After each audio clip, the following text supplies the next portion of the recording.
એમ્બ્યુલન્સના અંદરથી સ્ટ્રેચર આખું ઊંધું કરીને બોડી ફેંકી દીધેલી હતી. એટલે બોડી પડવા પછી તો આખી ઊંધી સીધી થઈ ગઈ હતી.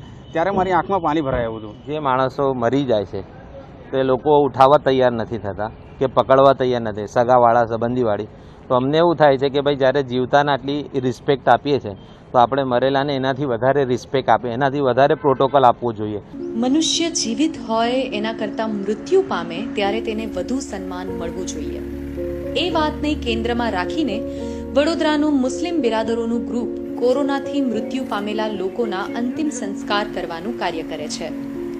પોતાના જીવની પરવા કર્યા વિના નાત જાતના બંધનો તોડી આ ગ્રુપ 24 કલાક કોરોનામાં જીવ ગુમાવેલી વ્યક્તિના અંતિમ સંસ્કાર વિધિવત રીતે કરવાનું કાર્ય કરે છે.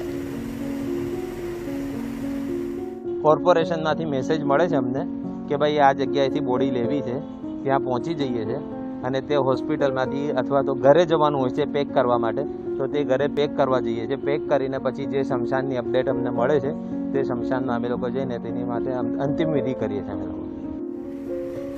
કોરોના કાળમાં મુસ્લિમોના આ ગ્રુપમાં ડોક્ટરોનો પણ સમાવેશ થાય છે.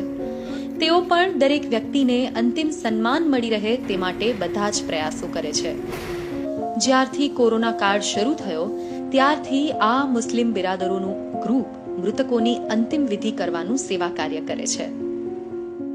રોજે 24 કલાકના અંદર કમસે કમ 25 થી 30 બોડી ડેલી હોય છે. તો ટોટલ જેટલી બી એમ્બ્યુલન્સ પૂરી એમ્બ્યુલન્સ બધી ફ્રી ઓફ ચાર્જ ચાલે છે. બરોડા મુસ્લિમ ડૉક્ટર એસોસિએશનના અંડરમાં ચાલી રહ્યા છે.